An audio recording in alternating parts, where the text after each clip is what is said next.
Pittsburgh Steelers fans, it is time once again for another episode of the show we call The Hangover.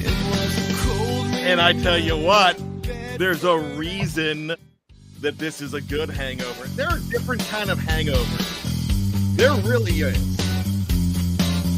And we're playing the music, we're having fun with it, and the reason there's a couple kind of hangovers that you talk about, because we've all experienced them in life. I know that I'm still playing our fun music. I love it. There's so many kinds of hangovers, and I know that all of us may have drank in our younger days. Some of us may drink now. I know Shannon's not much of a drinker. Shannon doesn't drink at all. I'm not much of a drinker. I don't know what kind of partying Tony does. I know he bowls. I don't know what he does. It's none of my business. I don't care. But the kind of hangovers that you experience in life, some are like, oh, what have I done? That was awful. I just need to sleep this off and never remember it.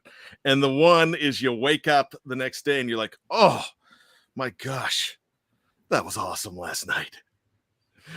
And this pain I'm feeling right now is worth it. So you're going to experience hangovers with us all season long. Hopefully they're better than they are bad. And when you're coming after a game, even though it was a preseason game, when the result on the field was just as thrilling as the result on the scoreboard, then you know what? That's a good hangover, and we celebrate. And who do I celebrate with? As always, I celebrate with two of my main guys, my Monday family here, Shannon White and Tony Defeo. Gentlemen, how are you? Woo! I'm good. I'm all in. I'm all in. Tony's all in. Shannon, how are you, my friend? I need to grab my terrible towel back here and join in with Tony. You're welcome to if you want. But I'm doing all right. All right, Shannon, we want to welcome Shannon back. And Shannon's had a rough couple of weeks. He was not on a few shows. He was on some shows, but not on all of them, because Shannon unfortunately lost his mother-in-law over the weekend. And it was an illness that lasted a couple of weeks where Shannon and his family were taking care of this. And by her side lovingly, Shannon, welcome back. We are so sorry to hear about your mother-in-law, and our blessings and our thoughts and prayers as always go out to your family. So we're glad to have you back. Well, thank y'all. I appreciate I got different, people sending me messages and texts and well wishes and all the thoughts and prayers. And it means a lot. I've always said that behind the steel curtain is like a family, not just with my colleagues, but with the community. And in times like this, you really see it. And I do appreciate it. So thank y'all. Well, definitely, Shannon. We had Yeti, who is one of our listeners that lost his mom, big Steeler fan, and he mentioned it on the live chat on Thursday, and we had heard about that, and we brought that up, and we do feel like that because what we find out here is, you're right, our colleagues, we're together all the time. We have a Slack channel. I've never been in the same room as Shannon. I've never had an opportunity to shake his hand, but I've known him so well, and I'm with him every week, and we talk on the phone sometimes. We talk on the Slack all the time. Same with Tony. I've been in the same, not a room, but I've been in the same parking lot as Tony outside of when it was Heinz Field, and so, I've had different opportunities with all of these guys, but when it comes to the live chat, that's a special opportunity because we meet some people from the live chat. And we get messages from them when we're down, encouraging us and telling us how we've encouraged them through rough times in their lives. And we become a family. And when somebody is gone for a while from the live chat, we start wondering, and we look into it and find out where they are, because we have one thing in common. We love the Steelers. Some of us are more pessimistic than others, but we still, even though we annoy each other, I annoy you, you might annoy me, anybody, but it's one of those situations where we're bound by this team and we want to celebrate it together, but we're going to go through your lives and you're going to go through our lives together with us too. And sometimes, my gosh, we're a diversion. And the reason I love the Pittsburgh Steelers so much is because they're a diversion from the real life for me. You know, for those 3.5 hours every single week and all this time that I spend with a website, it takes me away from my problems and it makes me think of something that makes me happy. Not all the time does this team make us happy, but it's so great. And Pedro's upset. He's like, wait, I annoy you? Not you, Pedro. You're okay. All of you. I love y'all, but just like family, my gosh, I annoy my family like crazy. I know. I know I've annoyed Tony. I've annoyed Shannon. I definitely annoyed Jeff and Dave all the time, but they love me like brothers too, so I get it. But anyways, I just wanted to bring that up. Shannon, thank you for thanking BTSC Nation because they are definitely so important to us. Now let's let me bring up. I did not see this, and I just saw Wes's reaction to Daredevil here. Now that I looked up and I saw this, just lost my gramps last month. I understand the pain.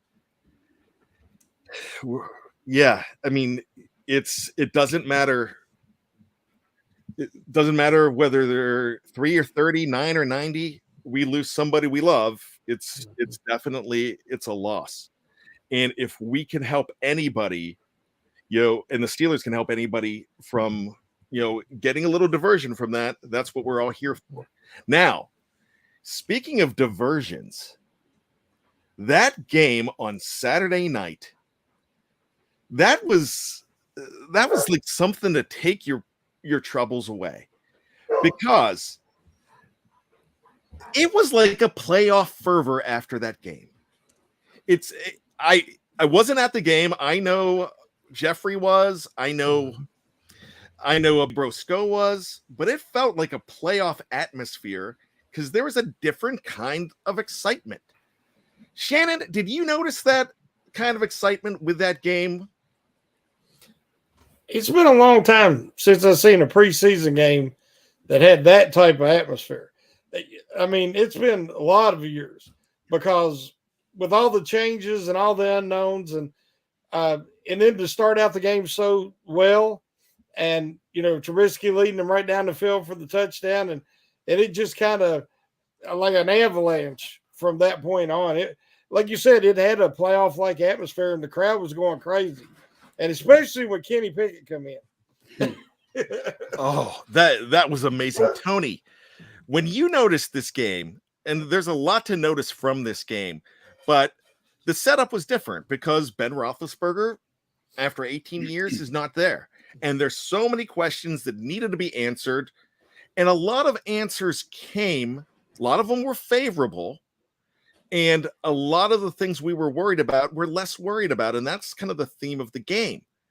But do you think the way they won that game and answered those questions made this like a playoff fervor? Because people are feeling awesome right now after preseason game. And you're not supposed to feel awesome about after preseason game 1, because sometimes preseason week 1 offers so many more questions that you're like, oh, I didn't know we had that problem. Now we really do. Tony?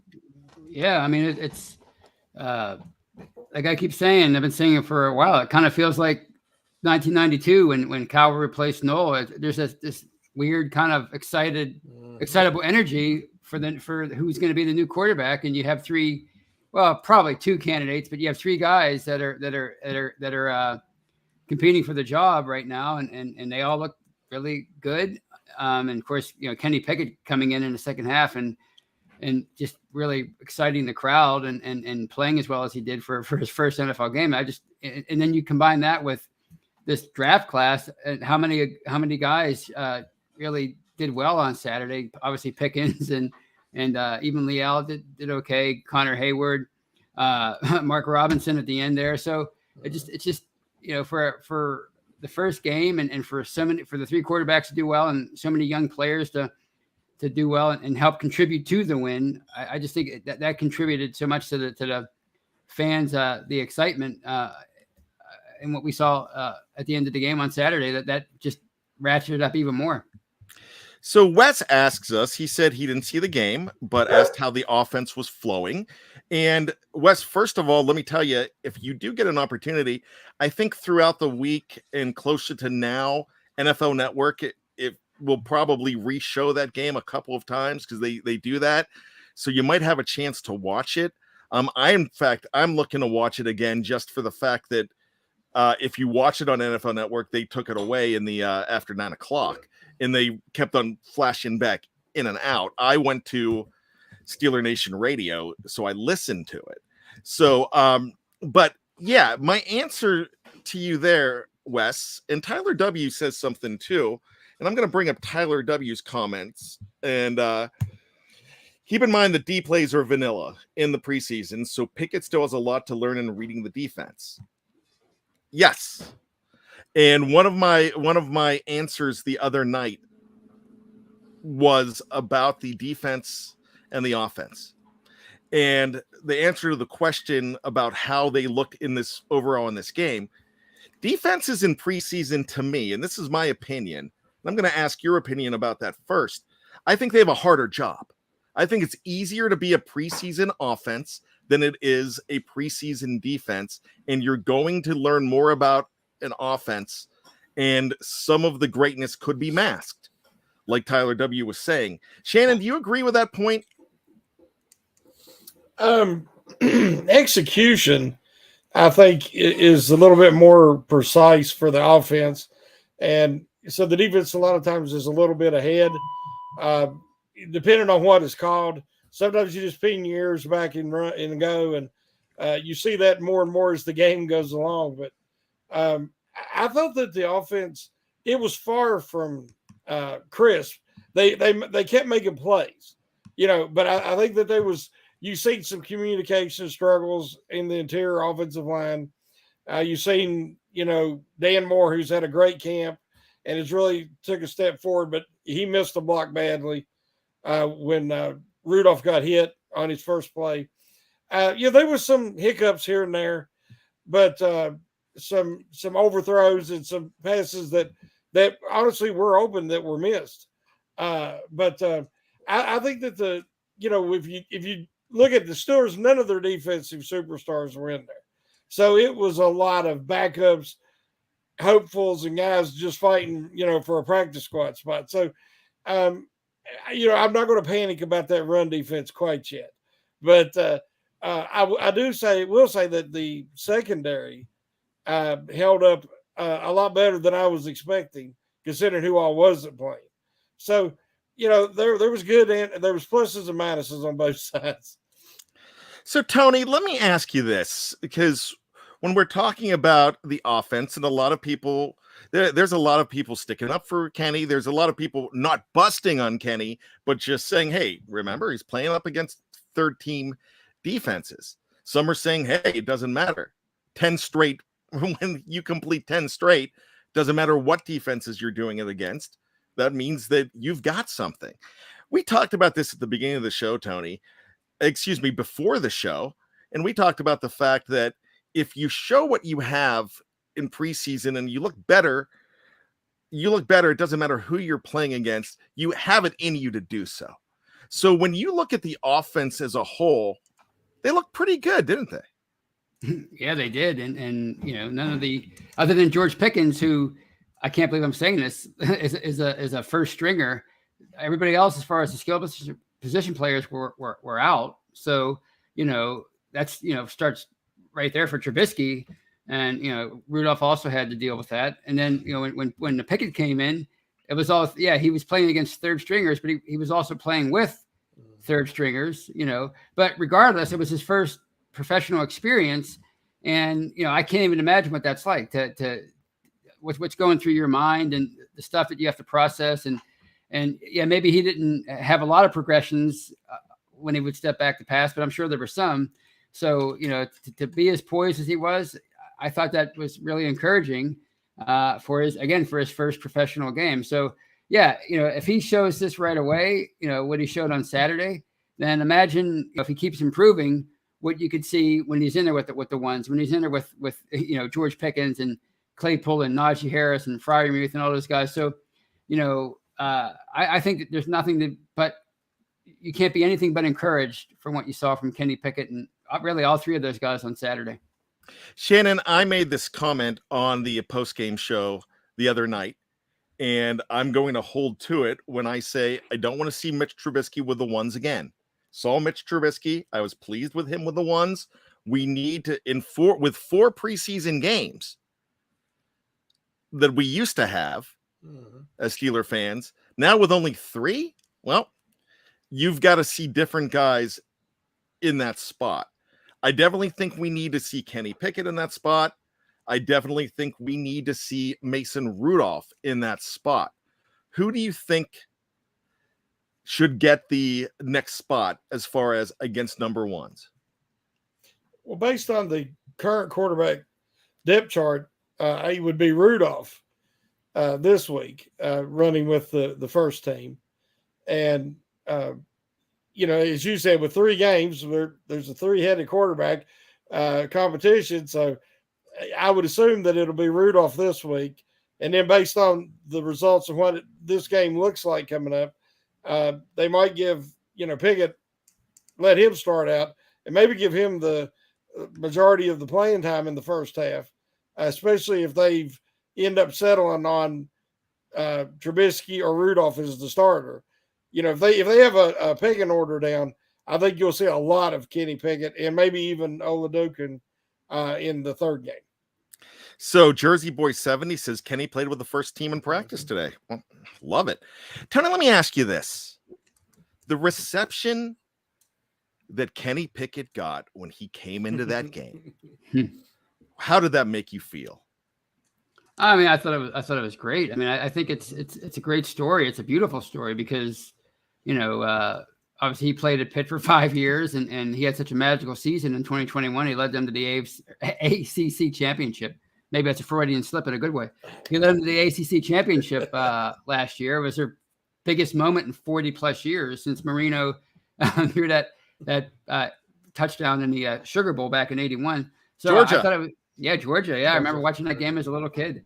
Me too. It was a fantastic night, and he delivered the goods, so to speak, for his first NFL game, and I get why the fans were where they are with Kenny Pickett. I mean, they wanted to see him, and it was a great party for 2 full quarters. So for them to be chanting his name for the entire second half, I mean, that's something you can try to script it, but unless it's spontaneous, it's going to come off phony. And it was one of the more spontaneous and authentic reactions I've seen in Heinz Field or Acrisure Stadium in a long time.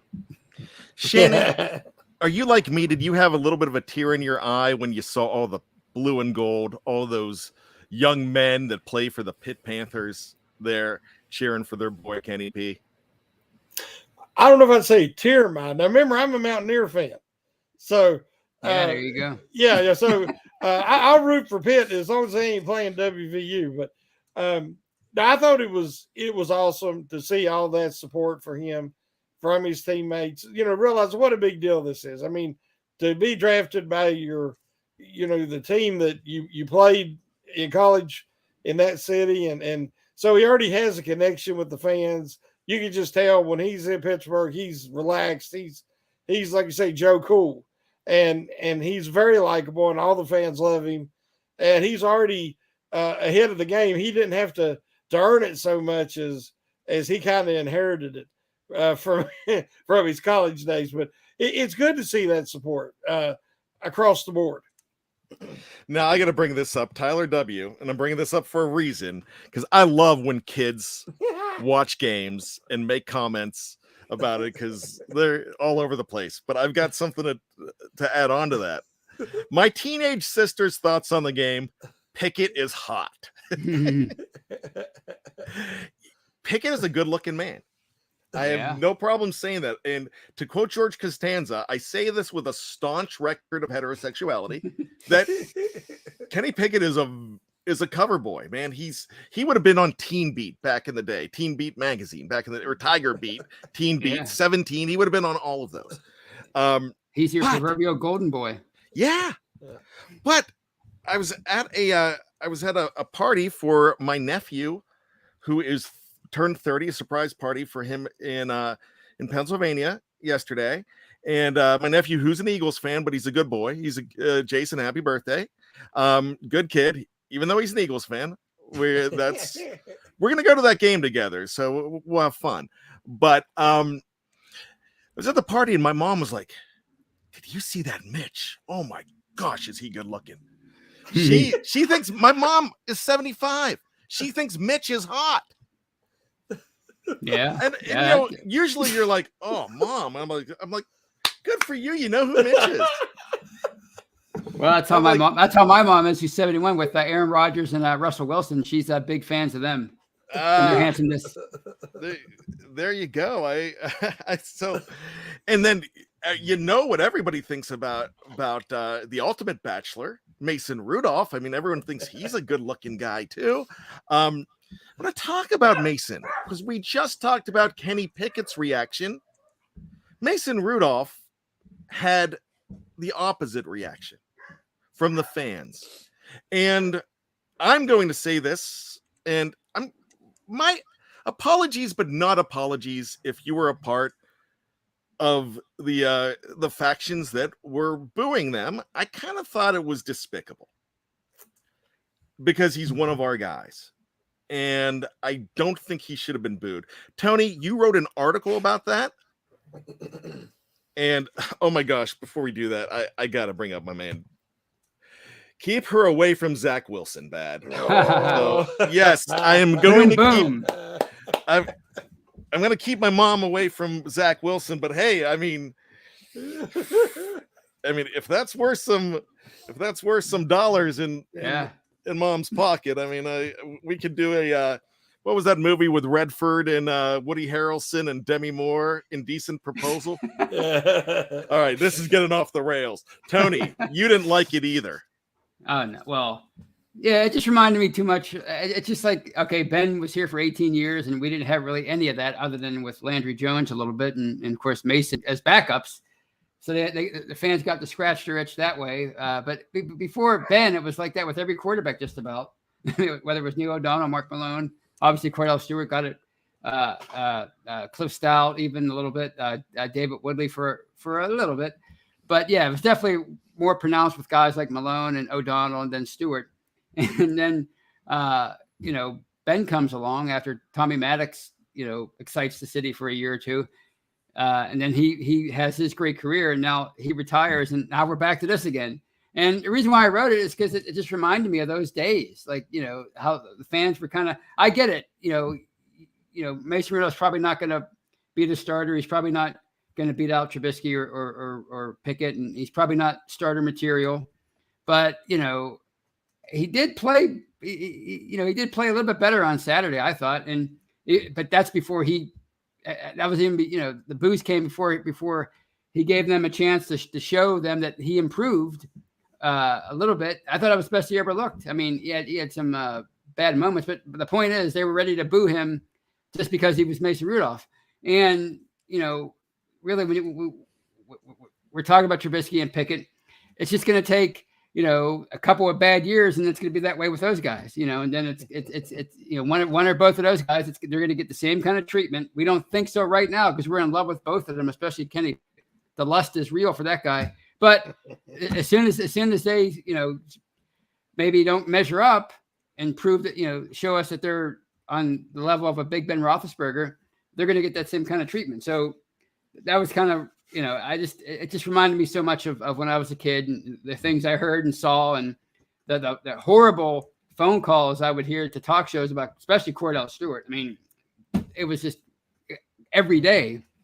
And it just reminded me of that. And there's no, I just want people to have an open mind about the guy. There is you can get better as a quarterback. I mean, it doesn't happen very often, but he's had 17 career appearances, and That's a season's worth now over 5 years. So, who's to say he can't get better? It has happened in the past.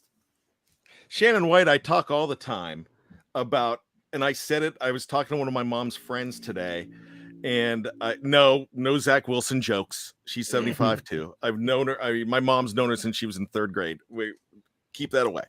But, all I'm going to say is I was telling her, thank goodness cell phones weren't around in the 1980s when I was in high school. She was one of our chaperones on band trips, and that's why I brought that up. And I was telling her, I'm like, you realize how much I pulled that your husband didn't catch me doing? And she's like, I think he knew. I think he overlooked it. But anyways, so I brought that up. Can you imagine if the internet was around from 1970 to 1975? Ooh. Would there be a Terry Bradshaw? Would there be 4 Super Bowls with this Pittsburgh Steelers team, Shannon White? No, I don't think so at all. The Steelers have never done knee-jerk reactions, which, I ain't talking about our wonderful article that Big Bro does for us here Behind the Steel Curtain, but they don't do the knee-jerk reactions. They've always been more level-headed, even back in the 70s. But, there's so much pressure now from the fan base because everybody's voice is heard. Some people's voice is totally illogical, but you still hear it. They post it and they share it on any form of social media. And, booing, I never understand booing your own players, booing the home team. That's something that I have never done. Whether I personally like certain things about them or not, if they got a Pittsburgh Steelers uniform on, I'm cheering for them. So I think that wasn't our finest moment for Steelers fans, whoever was booing. But then again, as the game went on, we seen some of the. I said if that one Seattle safety had held on to that one interception, would everybody have viewed the quarterback's performance differently? Specifically Mason Rudolph's, because some of the things that he's done in the past is he'll have his really strong moments. He throws a really good deep ball. That pass to Pickens was just excellent on both ends, the throw and the great toe tap by a guy who looks like he's going to be a superstar. But there's also, the overthrows, the underthrows, and the one throw right into coverage that should have been intercepted.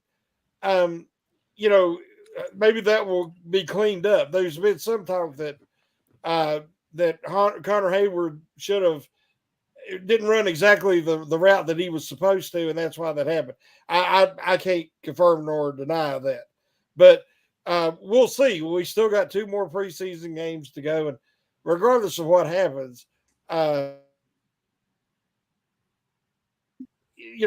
like fan base, and we don't boo our own guys. We don't boo the Steelers. So hopefully we won't see any more of that. But to answer your question, man, Bradshaw would have been run out of town on a rail because people think they know how bad he played.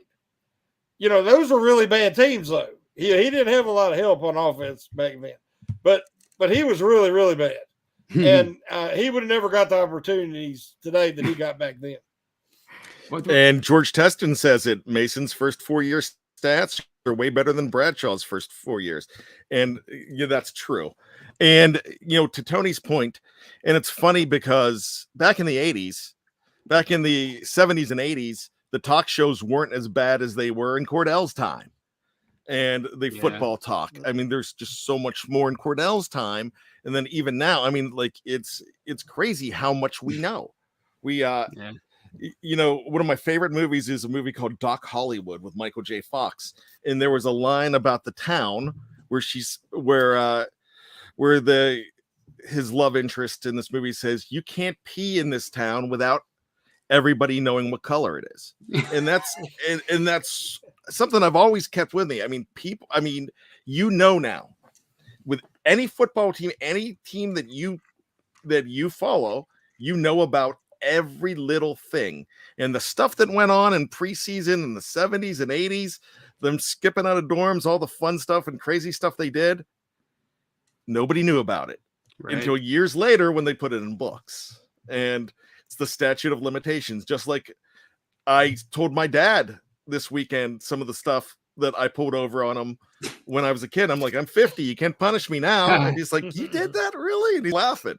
I mean, I'm like, I can do it now because now he's proud of it. But back then I would have been grounded for life.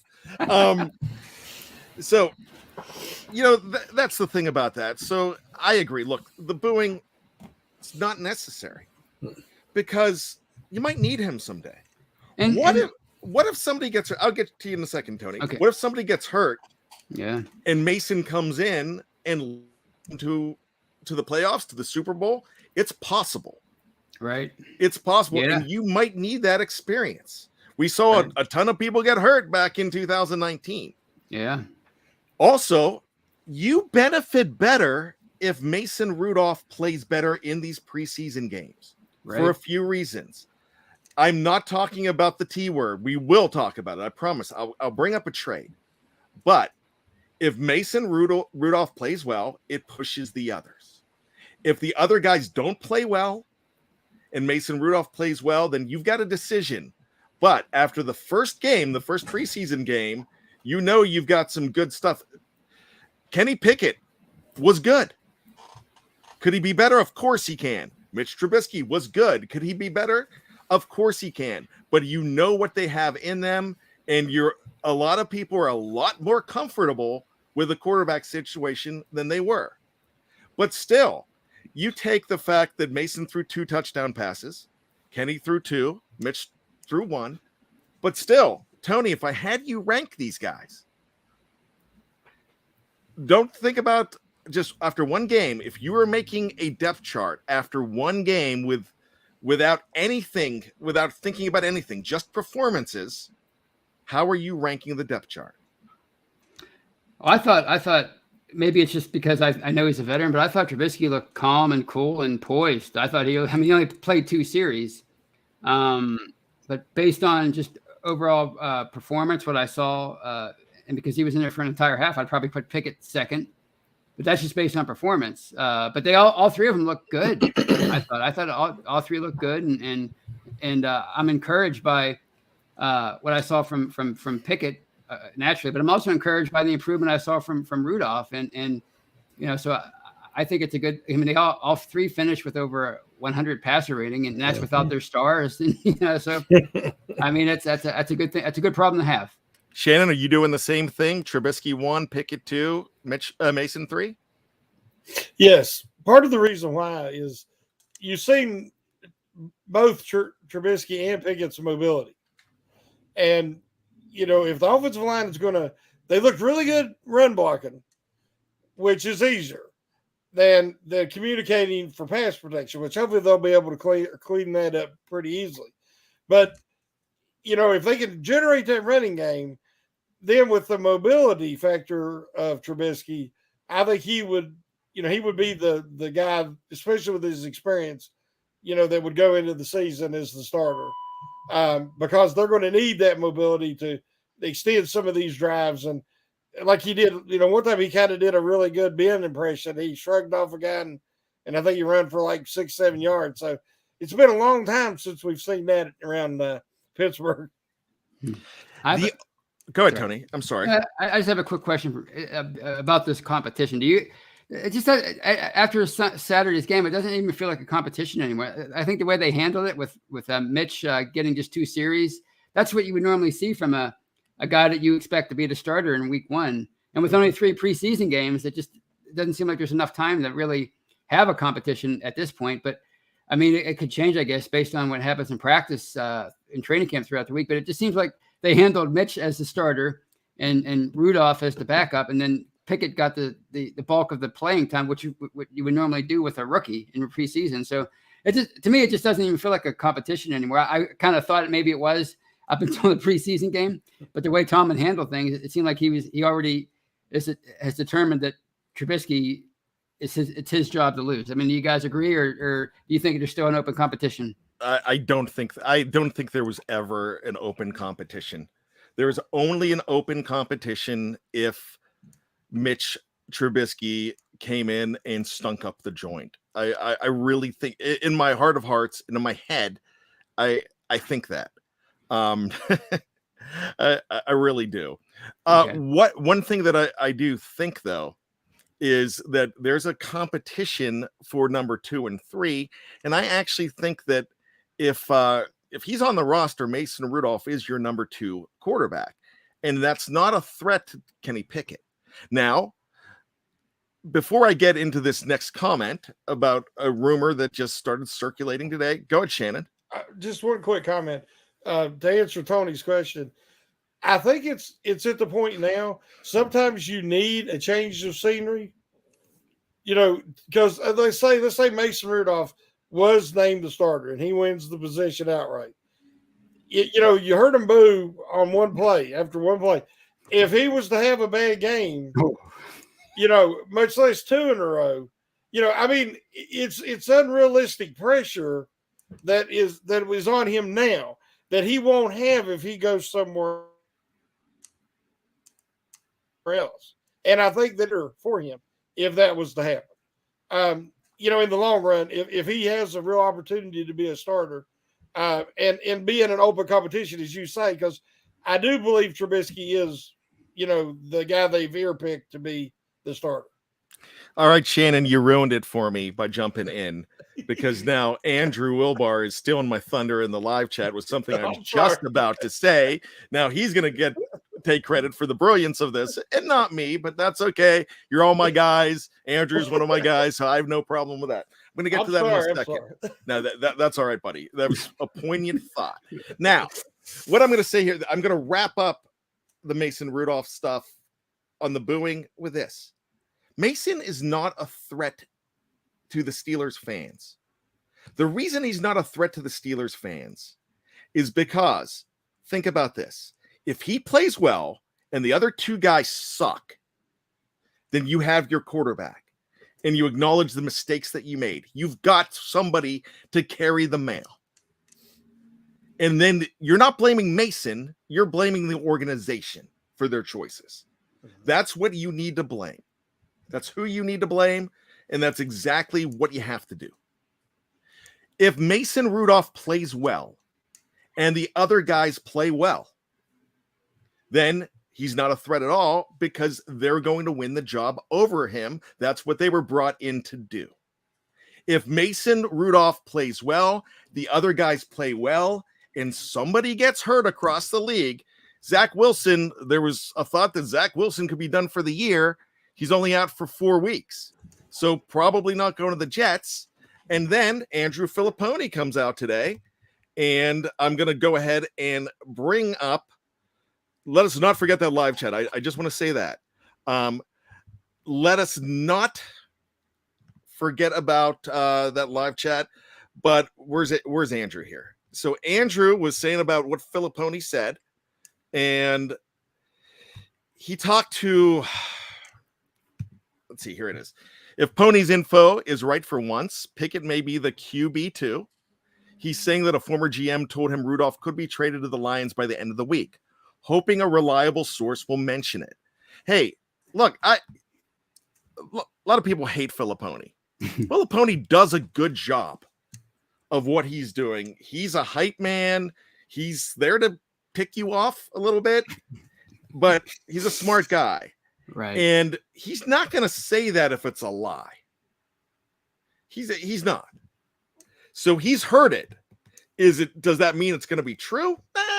We don't know. We don't know if it's going to be true, but we do know that that's a possibility.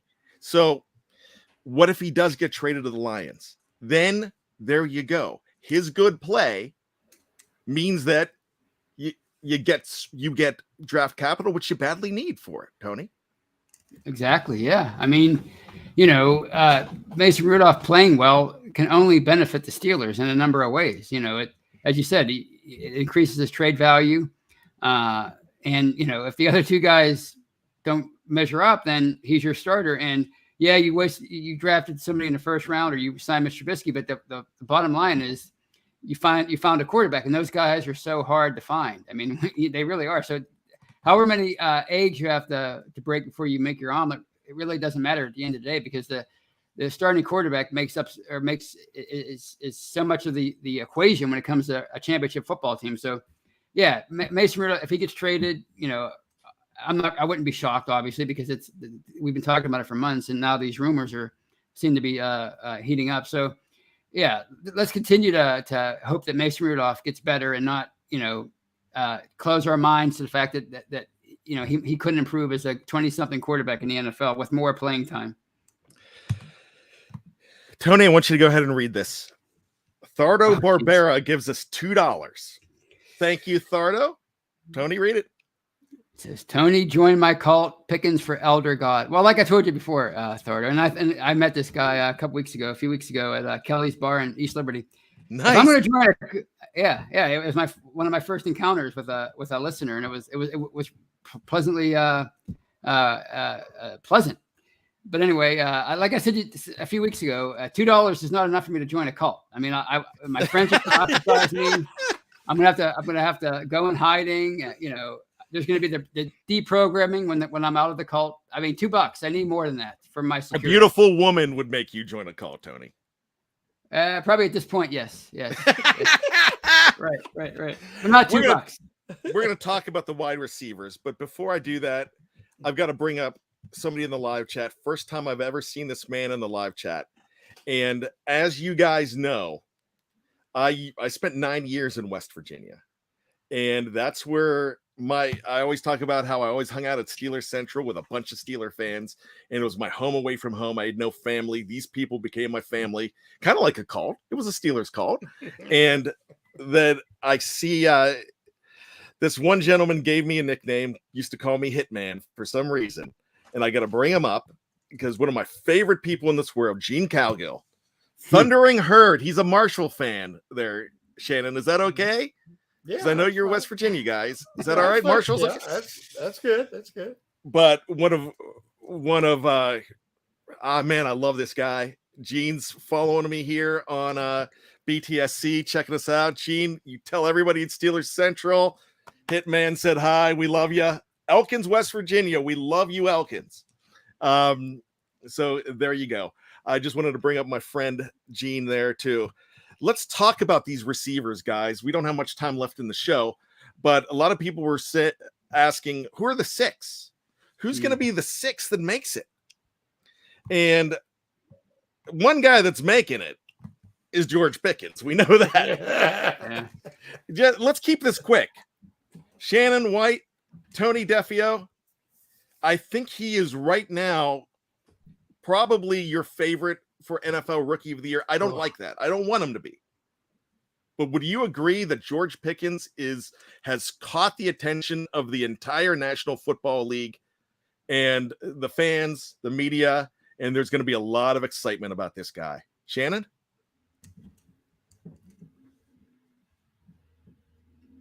And of course, all of us as Steeler Nation, he's so much like Martavius Bryant. If Bryant had the superior route running ability and the toe tap, and he just seems like a more polished and especially off the field, Martavius Bryant. He is that athletic and that talented. So super excited about watching him. He has superstar potential. Tony, I think you think the same thing, right? Yeah, Shannon stole my word, polished. I just can't believe how polished this guy looking, how well-rounded he is as a receiver at this point. And, we saw like so many different kind of catches from him the other night. I mean, the sideline catch was maybe almost as impressive as the way he spun with his body control, and of course the toe tap in the corner of the end zone. I mean, and it didn't surprise me. That's where we're at with this guy already. I was not shocked. Like, me, I've been on his Pro Mason platform for weeks now. And I'm like, oh, thank goodness he had George Pickens to bail him out after that, after those boos. I mean, he made him look good. I mean, that's how valuable this guy is. And it's just amazing when you talk about like a torn ACL and how that got how fate works, and him being there in the second round. It's just incredible. I think this is the most excitement that Steelers fans have had about a guy that was not a number one pick in years. Mhm. I think this guy is exciting. I'm really jazzed to watch him. Now, here's another guy that we're hearing a lot about, Steven Sims. Yes, I mean, it's going to be, he benefited from Anthony Miller getting hurt. Mm-hmm. So did the next guy I'm going to talk about. And I am telling you right now, I am going to be upset if Gunnar Olszewski is not on this roster, because I think he has the potential to continue to be an all-pro. I think if they keep 6, I think they're going to keep 6 so they could keep him, because he's going to be very important to those special teams. And I really think, and I'm not trying to, just because he's a small player and he came from New England, I'm not trying to make him an Edelman or a Wes Welker, but he seems like one. And a lot of people have noticed him, and what he did in that situation, he showed that he could be a lot better than what Ryan Switzer was here. And Ryan Switzer wasn't as bad as you guys think he was, but this guy is 100 times better. So all I'll say about Olszewski is need to see that guy there. But then you've got a guy like Boykin, who's a special teams ace, right? Who was really good in that game. Yeah. Steven Sims was really good in that game. Some guys are going to make other rosters and stay the whole season. We haven't even begun to see what Calvin Austin III can do. So it's hard to do the 6. And please, I think Claypool's going to have an amazing season. I think he's going to be good too. Are you going to have Antonio Brown type numbers? None of these guys really can, because there's so many mouths to feed. But really, the problem that you're having right now is not a problem. You've got this is the ultimate Mike Tomlin. You're trying to stuff 5 pounds into a 3-pound bag. You're trying to stuff 9 good receivers onto a 6-man stable. So all I'm going to say is I'll take this problem. No, Monka, Ryan Switzer did not suck. Ryan Switzer he did not have the yards per catch. But the thing is, he had good hands and he was a reliable return man. You knew he was not going to drop the football. He didn't suck. But you didn't have anything around him. This guy's a better version of Ryan Switzer. And Ryan Switzer did some things to win games on this team. It's not just black and white. Forest from trees. You got to do that. So with that being said, it's hard for us to give you the 6 right now, but it's going to be exciting. So forget about the trade Claypool stuff. If you're going to trade anybody, look to trade a Mason right now because he's good. Right. Because he could benefit you.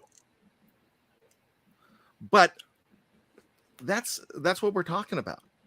Oh, wow. Okay, average at best. I'll take average, James. That's fine. But average is a whole lot better than I would be out on that field. I will tell you that. And when you needed that first down and Ben needed 3 yards, he would get them to that scarecrow and statue. I mean, 53 guys on the team, you're going to have people that aren't great. You guys, that's fine. You can disagree with me. I have no problem with that.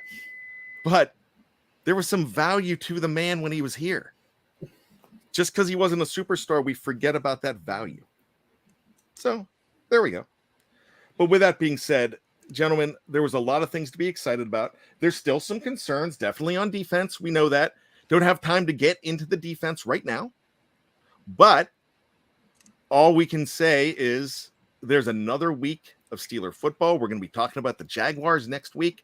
I am excited. We're not talking about the Jaguars. We're going to talk about what the Steelers can do against the Jaguars and who shows up. And there's still people we need to show up. The one guy we do need to show up more than anybody? Shannon, Tony, would you agree? Devin Bush. We need to see more from Devin Bush. Absolutely. Yeah, I kind of moved away from that. I hope to be pleasantly surprised. But like I said, an inside linebacker that seems to be adverse to contact, it will never work.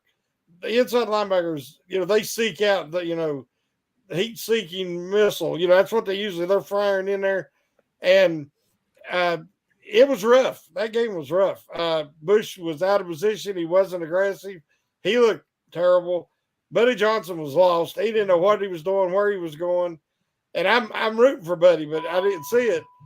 And Robertson was just inexperienced. So some of his mistakes, but at least he finally made a play trying to be aggressive. But yeah, they need Bush to show up big time, or they need to try to make a move because they need another inside linebacker. That seems to be the consensus. And I will just tell you this, that we will just see what happens with these players. And there is a full preseason to find out what you have in these guys. If I'm rooting for anybody right now, I'm rooting for Devin Bush. I think number one, we need to see this guy come back to what he can be. And James A. Whitfield Jr. says that he had no protection from the D-line. Bush will be all right. He was on an island when there's no Cam, no Larry O, no Tyson Alulu. That's a possibility. But Jax looked good. Jax looked excellent. Jax is good. Saving guys was in front of him. I mean, people want to make excuses for Bush, but if you really watch him, he is not aggressive and he is not seeking out contact. I get it. I get it. Let's give him 2 more weeks, and I'll be on your bandwagon, Shannon. I promise you. I will. I get it. I'm ready to see, man, everybody agrees with you, Shannon. And most people agree with you in the live chat. All I'm going to say is I want to see this guy through. Just like I want to see Mason through. He's black and gold. And I'm supporting him until he's not black and gold, and I'll still support him. Just not like I would with black and gold. So with that being said, gentlemen, it was a great show. Make sure you go back and check out Let's Ride, Winners and Losers from the Seattle preseason game with Jeff Hartman.